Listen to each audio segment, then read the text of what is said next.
चलिए साथियों, Bihar result target में आप सभी मित्रों का स्वागत है। सबसे पहले आप लोग एक बहुत बड़ी इन्फॉर्मेशन जान लीजिए। आज का वीडियो जितने भी स्टूडेंट इस बार मैट्रिक का एग्जाम देने वाले हैं, सभी स्टूडेंट के लिए बेहद खास है और शानदार प्रश्न, बिल्कुल शानदार प्रश्न जो कि मैट्रिक परीक्षा में पूछे जाने वाले प्रश्न है। सिर्फ वही प्रश्न इस वीडियो में आप सबों को हम बताने वाले हैं। 100% वीवीआई प्रश्न बताने वाले हैं। कोई भी स्टूडेंट आज का वीडियो मिस मत कीजिए। तो चलिए हम लोग जो है बिना किसी टाइम के मैं आज की 50 बेहद शानदार प्रश्न को पढ़ते हैं। तो चलिए वीडियो को करती है फटाफट स्टार्ट। सबसे पहला क्वेश्चन देख रहे हैं आप लोग, पंडित बिरजू महाराज किस शैली के नर्तक है? तो आप सभी फ्रेंड्स को अगर बोर्ड्स एग्जाम में ऑप्शन देगा कथक, मणिपुरी, कुचिपुड़ी, करबा, तो आप सभी फ्रेंड्स को जो है ऑप्शन नंबर ए, चाहे जिस ये कथक जो है चाहे आपको जिस ऑप्शन में हो ABCD, तो आपको जो है पंडित बिरजू महाराज की जो है नर्तक की शैली जो है आपको कथक ही आपको चूज करना है 100%। ठीक है, समझ गए। ये क्वेश्चन आप लोग अपने कॉपी में लिख लीजिए, बोर्ड एग्जाम की दृष्टि से काफ़ी इंपॉर्टेंट है। ठीक ना। अब 2 नंबर का क्वेश्चन इसी से रिलेटेड है। पंडित बिरजू महाराज यानी बिरजू महाराज का संबंध किस घराने से है? तो आप सभी को जो है सबसे बहुत ज़्यादा इंपॉर्टेंट क्वेश्चन यही है आप सबके लिए, आपको याद रखना है। ये लखनऊ घरानों से संबंधित है। लखनऊ घराने से पंडित बिरजू महाराज, ये भी बोर्ड्स परीक्षा की दृष्टि से काफ़ी ज़्यादा सैटिस्फाइड प्रश्न है। ठीक ना। इसी तरह हम लोग बढ़ते हैं एक नए और तीसरे नंबर प्रश्न की ओर, जो ये भी बोर्ड्स परीक्षा की दृष्टि से बेहद खास है, क्योंकि आज जो है हम लोग सिर्फ बोर्ड परीक्षा में पूछे जाने वाले प्रश्न को पढ़ रहे हैं। ठीक ना। जीत जीत में निरखत हूँ मैं पाठ का निबंध किससे है? तो आप सभी को याद रखना है, ये जो निबंध है ये पंडित बिरजू महाराज से संबंधित है। ये पंडित बिरजू महाराज से रिलेटेड बोर्ड्स एग्जाम में लमसम में 4 से 5 प्रश्न पूछे जाते हैं। ठीक ना। तो आप सभी को याद रखना है, जीत जीत में निरखत हूँ मैं, जीत जीत में निरखत हूँ पाठ का संबंध किससे? तो आप सबको याद रखना है ये पंडित बिरजू महाराज से संबंधित है। ठीक ना। आज के प्रश्न से, आज की क्लास में से आपको जो है 15 क्वेश्चंस बोर्ड्स एग्जाम में आना तय है, इसलिए आप लोग जो है क्लास को पूरा कीजिए। ठीक ना। चलिए आज का सबसे और एक महत्वपूर्ण प्रश्न है आप सबों के लिए, ये वीवीआई प्रश्न है। अभिनव पाठ का लेखक कौन है? तो आप सबको याद रखना है अशोक वाजपेयी। इसका ऑप्शन नंबर सी हो जाएगा। आप लोग जानते हैं तो फटाफट इस सभी का प्रश्न का उत्तर जो है कमेंट में जरूर बताइए। ठीक ना। अब हम लोग बढ़ते हैं फ्रेंड्स साथियों, अब बढ़ते हैं ये 5वां नंबर के प्रश्न बोल रहे हैं, अभिनव पाठ गद्य की कौन सी विद्या है? सबसे इंपॉर्टेंट प्रश्न है साथियों आप सबके लिए, अभिनव पाठ गद्य की कौन सी विद्या है? आप लोग जो है ये प्रश्न को आप लोग 100% दिमाग में बैठा लीजिए। अभिनव पाठ गद्य की कौन सी विद्या है? कहानी, यात्रा, वृत्तांत, ललित स्थल, रेखा, चरित्र। आप लोग जो है इस प्रश्न का उत्तर देखते कितने स्टूडेंट 100% सही देते हैं? चलिए बिल्कुल राइट, इसका सही आंसर हो जाएगा आपको ललित स्थल है। ठीक ना। इसी तरह अभिनव किस नदी के किनारे बसा हुआ है? ये प्रश्न फ्रेंड्स बोर्ड्स एग्जाम में सभी बार पूछे जाते हैं। ये नहीं कि अभी बार 2020 या 18-19 में पूछे गए तो अब की बार नहीं पूछे जाएंगे। तो ये प्रश्न आपको दिमाग में आप लोग बैठा लीजिए, ये प्रश्न जो है ये 100% इस बार पूछे जाएंगे। अभिनव जो आपको याद रखा है रोन नदी के किनारे बसा हुआ है। ठीक है फ्रेंड्स। अब देखिए ला शत्रुंजय क्या है? ला शत्रुंजय क्या है? आपको याद रखना है नगर, गांव, ईसाई मठ, महाविद्यालय। तो आप सभी को याद रखना है ला शत्रुंजय जो है ईसाई मठ है। आप सबको ऑप्शन नंबर सी आप सबके लिए करेक्ट आंसर है।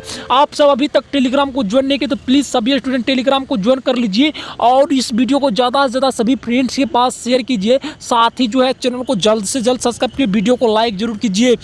ठीक ना। अब बढ़ते हैं फ्रेंड्स आप सबों के सामने हम लोग जो है 7वें 90 नंबर के प्रश्न की ओर। सुजान नगर किसकी कृति है? सुजान नगर किसकी कृति है? रसखान, प्रेमधन, सुमित्रानंद, घनानंद। ठीक ना। ये प्रश्न काफ़ी ज़्यादा इंपॉर्टेंट है। सभी प्रश्न आज के सारे प्रश्न बोर्ड्स एग्जाम में पूछे जाएंगे। सुजान सागर किसकी कृति है? तो आप सबको याद रखना है साथियों, तो आप सबको याद रखना है आपको सुमित्रानंद पंत की है सुजान नगर। सुजान सागर किसकी कृति है? तो आज को याद रखना है सुमित्रानंद पंत की। ऑप्शन नंबर सी हो जाएगा इसका करेक्ट आंसर। और ये देख लीजिए सबसे इंपॉर्टेंट क्वेश्चन, घनानंद किस बादशाह के मीरवंशी थे? घनानंद किस बादशाह के मीरवंशी थे? ये इंपॉर्टेंट रहा सबके लिए। आप सबका ये इसका सही आंसर याद रखना है। अगर पूछ दिया था घनानंद किस बादशाह के मीरवंशी थे तो औरंगजेब याद रखना। आप सभी को दिमाग में बसा लेना है अभी से ही। इसी तरह स्वदेशी किस कवि की रचना है? घनानंद, सुमित्रानंद पंत, रामधारी सिंह दिनकर और प्रेमधन। स्वदेशी किस कवि का जो है रचना है, ये दिमाग में आप जो अभी से ही कैद कर लीजिए, ठीक ना। 4-5 महीना के लिए इस प्रश्न को आप लोग दिमाग में कैद कर लीजिए, स्वदेशी किस कवि की रचना है, ठीक ना। तो आप सबको याद रखना है फ्रेंड्स, साथियों, ऑप्शन नंबर डी हो जाएगा आप सबको जो है ये स्वदेशी कवि की रचना है, ठीक ना। अब आते हैं फ्रेंड्स हम लोग जो है अब आते हैं हम लोग प्रेमधन 12 नंबर, प्रेमधन किसका उपनाम है? तो आप सबको याद रखना है प्रेमधन जो है ये आपको हो जाएगा बद्री नारायण चौधरी का उपनाम प्रेमधन है, ठीक ना। अब आते हैं प्रेमधन किस युग के कवि थे, ठीक ना। प्रेमधन किस युग के कवि थे? इंपॉर्टेंट क्वेश्चन, इंपॉर्टेंट फ्रेंड्स, आप सभी इसको याद कर लीजिए, इंपॉर्टेंट, ठीक ना। आदिकाल, भक्ति काल, भारतेंदु युग, छायावाद युग, ठीक ना। आप सभी को याद रखना है। इसका सही आंसर क्या हो जाएगा? ऑप्शन नंबर, इसका सही आंसर हो जाएगा भारतेंदु युग का कवि है। आपको पूछ दिया जाए कि जो है प्रेमधन किस युग की कवि है तो आप सबको याद रखना ये ऑप्शन नंबर सी भारतेंदु युग की कवि है, ठीक ना। अब हम लोग बढ़ते कवि प्रेमधन के अनुसार भारत में आज कौन सी वस्तु दिखाई नहीं पड़ती है? भारतीयता, कदाचारिकता और पत्रिकता और अंग्रेजी भाषा, ठीक ना। तो आपको याद रखना है ये भारतीयता नहीं दिखाई देता है, ठीक ना। कवि प्रेमधन के अनुसार आज भारत में भारतीयता दिखाई नहीं देता है, ठीक ना। अब आता है सबसे इम्पोर्टेंट प्रश्न, आजकल भारत के लोग किस भाषा में बोलना पसंद करते हैं? हिंदी मातृभाषा, अंग्रेजी भाषा, ठीक ना। हिंदी मातृभाषा और अंग्रेजी भाषा, तो आप सबको याद रखना है ये अंग्रेजी भाषा में बोलना पसंद करते हैं, ठीक ना। इसी तरह आते फ्रेंड्स सबसे इम्पोर्टेंट प्रश्न, रसखान यानी रसखान ने प्रेम आईनी किसे कहा है? रसखान ने प्रेम आईनी किसे कहा? आप लोग को मैं ये दावत के साथ बोलना चाहूँगा, ये प्रश्न आप लोग याद कर लीजिए, बोर्ड्स परीक्षा में ये 100% आएगा, जरूर आएगा। रसखान ने प्रेम आईनी किसे कहा है? तो आपको याद रखना है राधा को कहा है, ऑप्शन नंबर सी इसका करेक्ट हो जाएगा, ठीक ना। ये देखिए रसखान के चित्तचोर कौन है? रसखान के चित्तचोर कौन है? इंद्र, कृष्ण और ये कामदेव, कंचन कौन है? जल्दी से जल्दी बताइए, रसखान के चित्तचोर कौन है? या जल्दी से जल्दी बताइए आप लोग। 17 नंबर का ऑप्शन नंबर क्या होगा? ये सभी को याद था, रसखान के चित्तचोर है ये कृष्ण थे, ठीक ना। अब आते हैं फ्रेंड्स 18 नंबर क्वेश्चन के, और कह रहा है रसखान ब्रज के वन बागों पर क्या न्योछावर करने को तैयार है? रसखान वज्र के वन बागों पर क्या न्योछावर करने को तैयार है? तो सैकड़ों इंद्रलोक, तीनों लोक, ठीक ना। ये ऑप्शन नंबर सी हो करेक्ट आंसर, ठीक ना। अति सुदर्शने को मारक शीर्षक सवैया किसकी रचना है?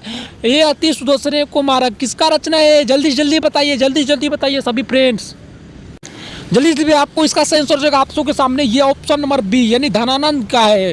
अति सुदो प्रेम को मारक जो सवैया है ये धनानंद की है। अब धनानंद किस काल का कवि है? तो आपको याद रखना है धनानंद जो है ये धनानंद किस काल के कवि थे? तो आपको याद रखना है फ्रेंड्स धनानंद जो है वो भक्ति काल के कवि थे, ठीक ना। यहाँ ऑप्शन और उल्टा पुल्टा हो गया, धनानंद जो है वो भक्ति काल के कवि थे, आप सबको याद रखना है किस नंबर में, ठीक ना। आप देखिए धनानंद किस भाषा के कवि थे? ये इंपॉर्टेंट प्रश्न सभी फ्रेंड्स को याद रखना है। धनानंद जो है किस काल के कवि थे? धनानंद किस भाषी थे? तो आप सबको याद रखना है, सभी को याद रखना है दोस्तों, ये दो प्रश्न, धनानंद किस काल के कवि थे, धनानंद कौन सी भाषी थे? सभी को याद, धनानंद जो है भक्ति काल के कवि थे और धनानंद कौन सी भाषा के कवि थे? ये दो प्रश्न सभी को याद रखना है। तो आप सबको जो है ये जो है धनानंद जो है ये वज्र भाषा के कवि थे, ठीक ना। इसी तरह हम लोग जो आते हैं रेनर माल या रिल्के, यानी रिल्के का पूरा नाम है रेनर माल या रिल्के ने काव्य के अतिरिक्त और किन किन विधाओं में रचना की है, ठीक ना। तो आपको रखना है कहानी और उपन्यास, ठीक ना, याद रखना है, ठीक ना। आप देखिए दही वाली मगम्मा के रचिता कौन है? तो ये आपको याद रखना है श्रीनिवास है, ठीक ना। ऑप्शन नंबर सी हो जाएगा इसका, दही वाली मगम्मा का रचनाकार जो है ये श्रीनिवास है, ठीक ना। आप पढ़ते हैं फ्रेंड्स हम लोग जो है 25 नंबर के क्वेश्चन की ओर। ये सबसे इंपॉर्टेंट प्रश्न है साथियों, ये सबसे इंपॉर्टेंट प्रश्न है 25 नंबर का, श्रीनिवास किस भाषा के साहित्यकार है? श्रीनिवास किस भाषा के साहित्यकार है, ठीक ना। सबसे इंपॉर्टेंट प्रश्न, आप लोग जरूर से फ्रेंड्स का इस प्रश्न का उत्तर कमेंट बताइए। तो आप सब जो है आप सबको याद रखना है श्रीनिवास जो है वो कन्नड़ भाषा कवि थे। इसकी रचना क्या है? दही वाली मगम्मा, ठीक ना। अब आकाश का पर्यायवाची शब्द क्या होगा? व्योम होगा। यहाँ पे इसका सही ऑप्शन नंबर बी हो जाएगा, ठीक ना। अब आते हैं हम लोग जो है व्याकरण में घुस गए हैं। सूर्य का शरणार्थी शब्द क्या है? ये काफी ज्यादा इंपॉर्टेंट है। सूर्य का शरणार्थी शब्द क्या है? सूर्य का शरणार्थी शब्द क्या? आप लोग जरूर बताइए अगर जानते। देखिए कितने स्टूडेंट का व्याकरण में टैलेंट है। देखिए इसका जो सही आंसर होगा सूर्य का, ये भानु होगा, ठीक ना, ऑप्शन नंबर डी। अब आते हैं नेक्स्ट क्वेश्चन 28 का। नाक का बाल होना मुहावरा का अर्थ होगा संवेदनशील होना, ठीक ना। नाक का बाल होना अधिक संवेदनशील होना, ठीक ना। सिर उठाना मुहावरे का अर्थ क्या होगा? सिर को ऊपर उठाना, ठीक ना। जगाना विरोध में खड़ा होना। सर उठाना मतलब इसका सही आंसर होगा विरोध में खड़ा होना, ठीक ना। अब आते हैं फ्रेंड्स हम लोग जो है बढ़ते हैं। कपटी मित्र किस मुहावरे का अर्थ है? अगले जमाने का आदमी, गुर्दरी लाल, आस्तीन का सांप, गांठरा का पूड़ा। तो कपटी मित्र आस्तीन का सांप होना, बहुत दिन का मुद्रा, गुदरी का लाल, अगले जमाने का आदमी। कपटी मित्र किस मुहावरे का अर्थ है? अब जो है ये प्रश्न आता है कपटी मित्र, तो आपको याद रखना आस्तीन का सांप मुहावरे का अर्थ है, ठीक ना। अब आता है देखिए गोबर गणेश होना मुहावरे का सही अर्थ क्या होगा? तो मूर्ख गोबर गणेश नहीं कहता है कोई, ये लड़का गोबर गणेश है, ठीक ना। इसी तरह हम लोग बढ़ते कर टन बोल जाना मुहावरे का अर्थ क्या? मर जाना, ठीक ना। टन बोल लिया तो सोचिए मर गया, ठीक ना। ऑप्शन नंबर सी हो जाएगा, ठीक ना। अब आते हैं दोस्तों हम लोग जो है अपना उल्लू सीधा करना, 33 नंबर मुहावरे का अर्थ होगा अपना काम निकालना, ऑप्शन नंबर बी। टोपी बदलना मुहावरे का सही अर्थ क्या हुआ? दल बदलना, घर बदलना, विदेश जाना, टोपी का रंगवाना, ठीक ना। ऑप्शन नंबर होगा दल बदलना, ठीक ना। अब आता है मक्खन लगाना मुहावरे का अर्थ क्या हुआ? मालिश करना, खुशामद करना, परहेज करना, ठीक ना। तो आपको याद रखना ये खुशामद करना होगा, मक्खन लगाना का ऑप्शन, ठीक ना। अब आता है साथियों करा वीर गति पाना मुहावरे का अर्थ क्या हुआ? वीर गति पाना मुहावरे का अर्थ क्या है? ठीक ना। वीरों के रास्ते पर चलना, युद्ध भूमि में मारा जाना, ठीक ना। वीर गति पाना, ठीक ना। वीरता से युद्ध करना, इसका ऑप्शन नंबर वीरता से युद्ध करना, ठीक ना। सिर पर भूत सवार होना मुहावरे के साथ क्या? धून सवार होना, रोग होना, पागल हो जाना, पीछे पड़ जाना। सिर पर सवार होना मुहावरे का अर्थ क्या होगा साथियों? तो आपको याद रखना है धून सवार होना, ठीक ना। अब आता 38 नंबर क्वेश्चन का। कान देना मुहावरे के 4 अर्थ दिए गए, इनमें से कौन अधिक सही हो है लिखिए, ठीक है। ठीक ना। आपको याद रखना एक कान देना, एक कान मतलब ध्यान देना, ठीक ना। ऑप्शन नंबर ये हो जाएगा सही। अब देखिए धोबी का कुत्ता कह रहा है घर न धोबी का कुत्ता न घर का न घाट का, कहावत का सही अर्थ क्या होगा?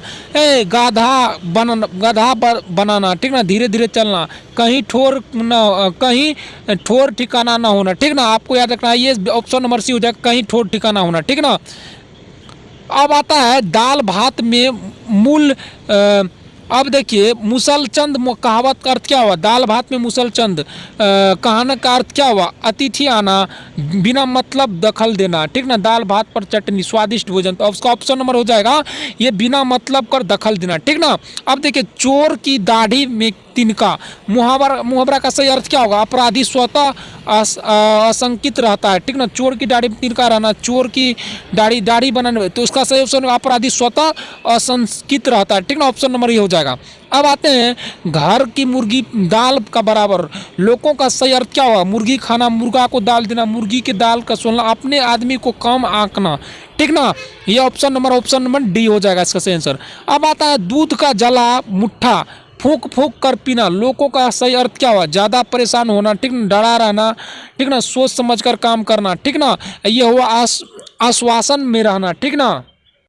तो देखते हैं ये इसका ऑप्शन नंबर क्या हो जाए? सोच कर काम करना, दूध का जल्ला मुट्ठा फूक फूक रहना, सोच समझ के, खूब सोच समझ के काम करना, ठीक ना। भैंस के आगे बीन बजाना, भैंस के आगे पुराना परिचय मुहावरत का अर्थ क्या हुआ? कि कह रहा मूर्ख के सामने गुणों का व्यर्थ करना, ठीक ना। ये भैंस का आगे, ठीक ना। अब ये ऑप्शन नंबर सही हो जाएगा इसका ऑप्शन नंबर डी, ठीक ना। अब नाच कह रहा है नाच न जाने आंगन टेरा, मुहावरत का अर्थ क्या होगा? ठीक ना। नाच ना आना, ठीक ना। अपना ऐब छोड़ दूसरों का ऐब देखना, ठीक ना।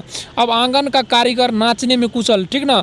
ये नाच ना आना, ठीक ना। ये अपना ऐब छोड़ दूसरों के ऐब देखना, ठीक ना। ऑप्शन नंबर बी हो जाएगा, ठीक ना। अब आता है किसी विषय को विशेष रूप से जानने वाला के लिए शब्द क्या होगा? तो आपको याद रखना विशेषज्ञ हो जाएगा, ऑप्शन नंबर बी, ठीक ना। विरक्ति का विपरार्थक शब्द क्या हुआ? तो यह हो जाएगा ये सरक्ति हो जाएगा, ठीक ना। ऑप्शन नंबर डी हो जाएगा, ठीक ना फ्रेंड्स। अब ऊ और दुर्घऊ का उच्चारण स्थान क्या? ऊ और दुर्घऊ का उच्चारण स्थान क्या है? तो इसका सही आंसर होगा दांत है, ठीक ना। दांत है।